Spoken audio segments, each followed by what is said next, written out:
Hello ভিওয়ার, আপনারা কি জানেন পড়াশোনা কিংবা কাজ যাই হোক না কেন সাফল্যের মূল চাবিকাঠি হচ্ছে গভীর মনোযোগ ধরে রেখে দীর্ঘক্ষণ কাজ করার ক্ষমতা। তবে বাস্তবতা হলো বেশিরভাগ মানুষই কাজ শুরু করতে বা কাজের গতি ধরে রাখতে হিমশিম খাই। আপনিও কি এই একই সমস্যায় ভুগছেন? তাহলে এই ভিডিওটি শুধুমাত্র আপনার জন্য।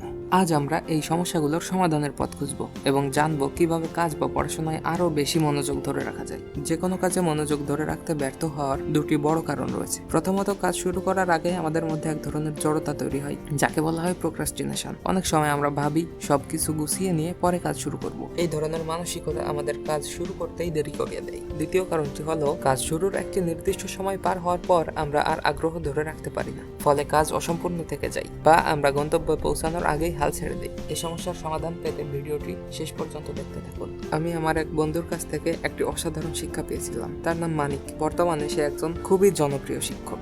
মানিক কলেজে পড়ার সময় যে পদ্ধতিটি অনুসরণ করত তা আমার জীবন বদলে দিয়েছে। সে অল্প একটু সময় পেলেও বই খুলে পড়তে বসে যেত। আমি অবাক হয়ে তাকে জিজ্ঞাসা করতাম, এত অল্প সময় পড়ে কি হবে রে? সে বলতো, অল্প সময় হলেও কিছু কাজ এগিয়ে নেওয়া যায়। এখান থেকে আমি শিখেছি, কাজ শুরুর জন্য বড় প্রস্তুতির দরকার নেই।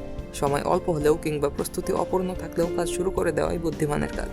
এই রকমের জাস্ট ডু ইট মানসিকতা আপনাকে প্রোক্রাস্টিনেশনের সমস্যা থেকে মুক্তি দেবে। এখন ধরে নিলাম যে আপনি আপনার জড়তা কাটিয়ে উঠে কাজ শুরু করে দিয়েছেন, কিন্তু এখানেই তো সমস্যার শেষ নয়। এরপর যেটা হয়, দেখা যায় যে 10 মিনিট কাজ করার পরই আপনার সেই কাজের প্রতি আর কোনো আকর্ষণ কাজ করে না এবং আপনার সেই কাজটা আর করতে মন চায় না। কাজেই জড়তা কাটানোর পর আপনার পরবর্তী পদক্ষেপ হলো কাজে মনোযোগ ধরে রাখা। কাজ শুরু করার পর কাজে মনোযোগ ধরে রাখার জন্য অনেক পদ্ধতি রয়েছে। এর মধ্যে একটি জনপ্রিয় পদ্ধতি হলো পোমোডোরো টেকনিক। 25 মিনিটের জন্য কাজ করুন, তারপর 5 মিনিটের একটি বিরতি নিন। ব্যাস, অ্যাজ সিম্পল অ্যাজ দিস। এটি অনুসরণ করতে হলে আপনাকে অবশ্যই একটি স্টপওয়াচ বা অ্যালার্ম ঘড়ি ব্যবহার করতে হবে। তবে সাবধান, ভুলেও মোবাইলে টাইমার সেট করতে যাবেন না। মোবাইল হাতে নিলেন তো আপনার কাজ বা পড়াশোনার 12টা বেজে গেল। তবে এই পদ্ধতি স্বল্প সময়ের জন্য কার্যকর হলেও দীর্ঘ সময় গভীর মনোযোগে কাজ করতে এটি ততটা সহায়ক নয়, কারণ 25 মিনিটে কাজের ফ্লো স্টেজে পৌঁছানো সম্ভব হয় না। এখন প্রশ্ন আসতে পারে, কাজের আবার ফ্লো স্টেট কি?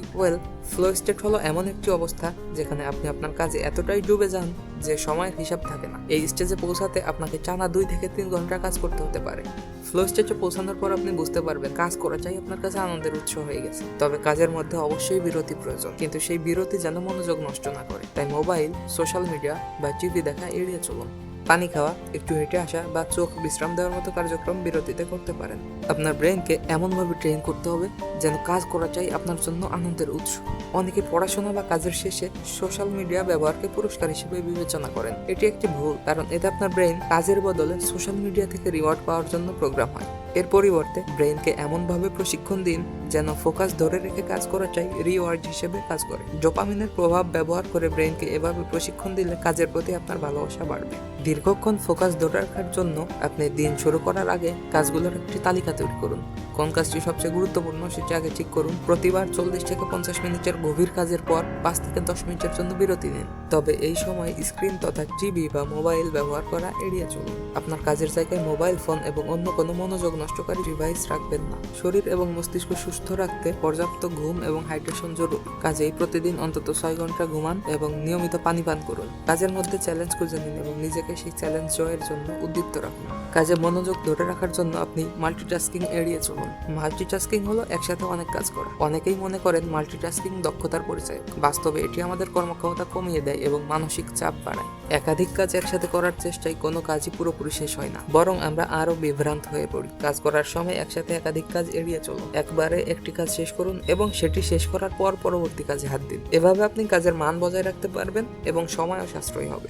যেই কাজ বা পড়াশোনা আপনার জন্য আনন্দের উৎস হয়ে উঠবে, সেখানে আপনি স্বয়ংক্রিয়ভাবে ফোকাস রাখতে পারবেন। এজন্য কাজের উদ্দেশ্য পরিষ্কারভাবে বোঝা প্রয়োজন।